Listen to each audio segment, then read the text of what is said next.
Em nome do Pai, do Filho e do Espírito Santo. Amém. Jesus, Maria e José, que vivamos sempre com os três.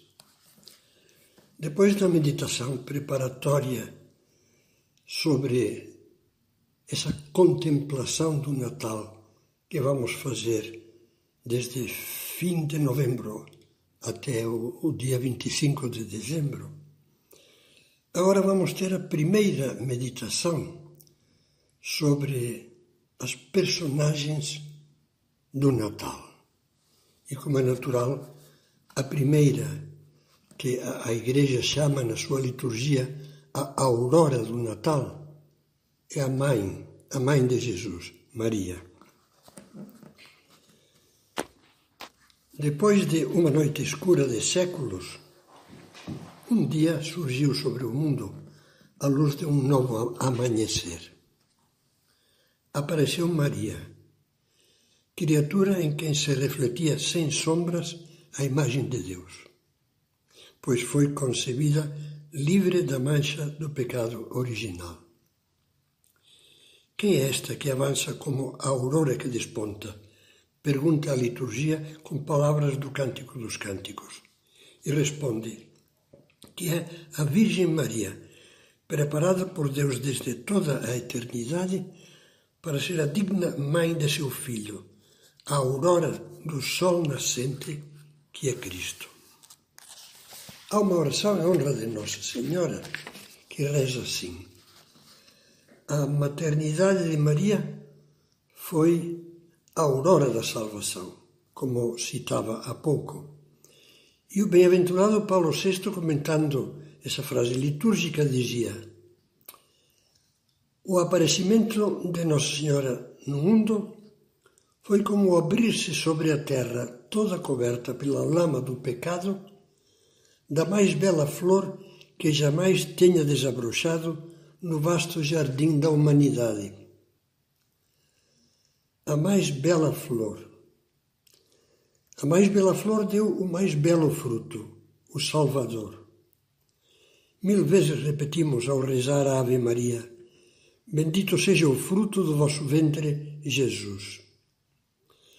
A encarnação do Filho de Deus no seio da Virgem foi o início do Natal, a sua alvorada. Jesus, recém-concebido, já começava a ser presente em sua mãe o Emmanuel, Deus conosco. O mistério de Natal teve início no dia da Anunciação. O anjo do Senhor anunciou a Maria e ela concebeu do Espírito Santo. Rezamos na hora do Ângelus. São Lucas descreve este mistério com as seguintes palavras: o anjo Gabriel foi enviado por Deus a uma cidade da Galileia chamada Nazaré, a uma virgem desposada com um homem que se chamava José, da casa de Davi, e o nome da virgem era Maria. Entrando o anjo, disse-lhe: Ave, cheia de graça, o Senhor é contigo. A donzela de Nazaré ficou perturbada com a aparição e a inusitada saudação. O anjo a tranquilizou: Não temas, Maria, pois encontraste graça diante de Deus. Hás de conceber no teu seio e darás à luz um filho, ao qual porás o nome de Jesus. Será grande e se chamará Filho do Altíssimo, e o Senhor Deus lhe dará o trono de seu pai Davi, e reinará eternamente na casa de Jacó, e o seu reino não terá fim. Maria serena-se, e o anjo fica aguardando a resposta. Será que percebemos o que acontece aí? Deus nunca impõe, só pede, convida. É impressionante verificar nesta cena que o céu inteiro está pendente da resposta livre de uma menina, porque Deus ama e respeita a nossa liberdade. Esse grande dom que Ele nos concedeu e que podemos usar para o bem ou para o mal. Lembro-me da história de um universitário recém-convertido que no mês de maio acompanhou vários colegas numa romaria a um santuário dedicado à Virgem. Chegando perto da igreja, os sinos bateram o toque do ângelus, pois era meio-dia. Pararam para rezar. O anjo do Senhor anunciou a Maria. Sem pensar, escapou do moço essa exclamação espontânea. Se Maria tivesse dito não, tão grande era a felicidade do seu recente encontro com Cristo, que sentia arrepios só de imaginar o que teria acontecido caso Maria tivesse dito não. Mas ela respondeu sim. Não foi uma resposta precipitada e irrefletida. Seu sim foi o próprio de um coração enamorado de Deus e encerra muito mais riqueza do que à primeira vista aparece. Esse sim, sobre o qual vamos meditar a seguir, desdobra-se em duas palavras: como e faça-se. Vale a pena descobrir o que significam. Como se fará isso? Maria perguntou ao anjo: como se fará isso, pois não conheço homem? Por que essa pergunta? Na verdade, só se pode entender tendo presente que, como bem sabemos os cristãos, Maria tinha consagrado a Deus todo o seu ser, o corpo e a alma. O corpo dela era um templo reservado virginalmente para Deus.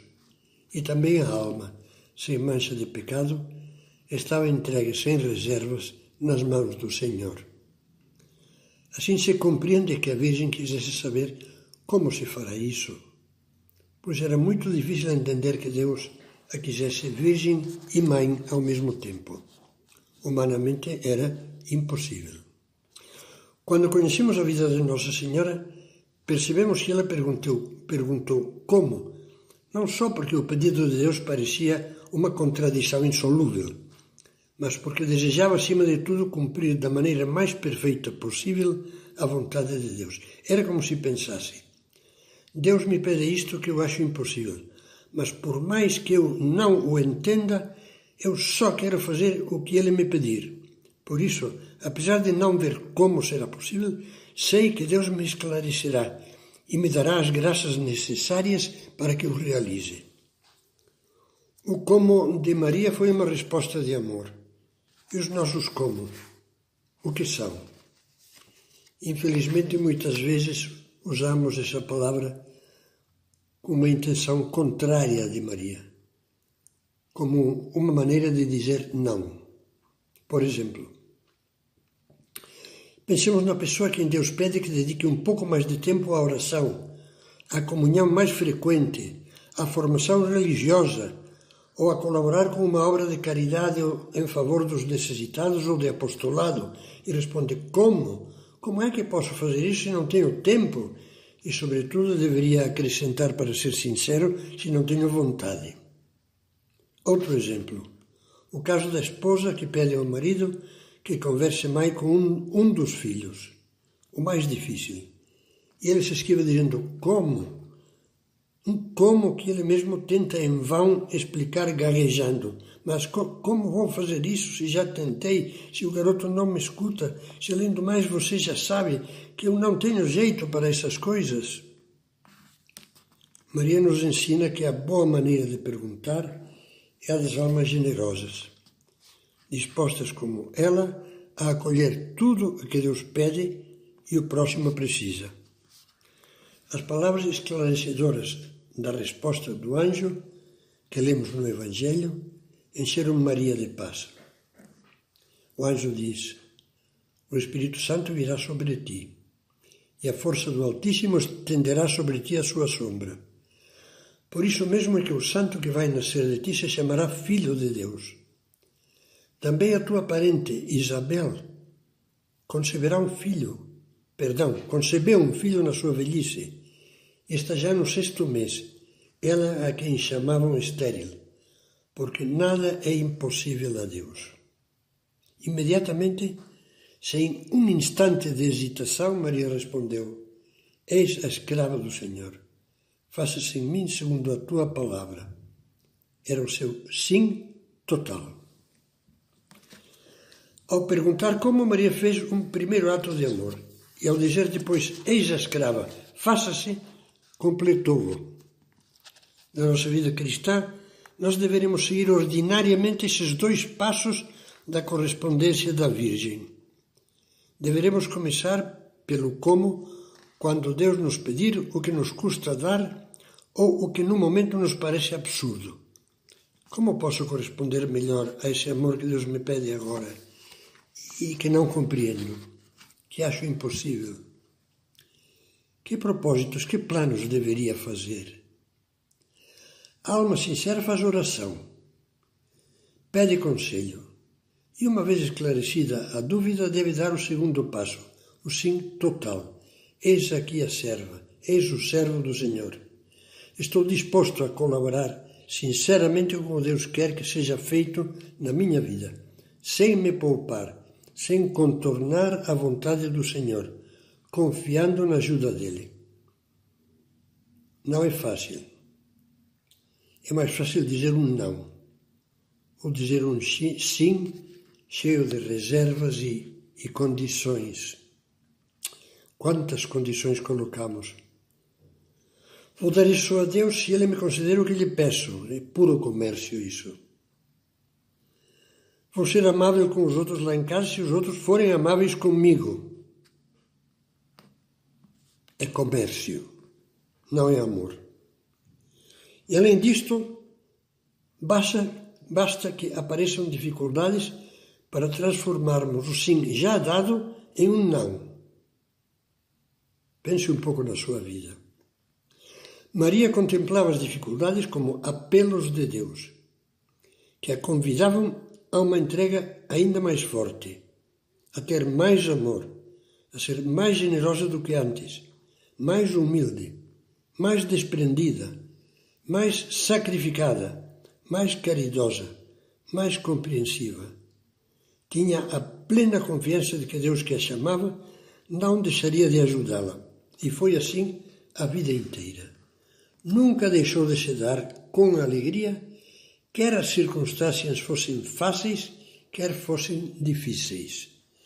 Manteve o seu sim sem interrupção, desde o dia da Anunciação até o momento em que, ao pé da cruz, abraçou o sacrifício redentor de seu filho. No mesmo instante em que Maria disse, faça-se, o Verbo se fez carne em seu seio e habitou entre nós.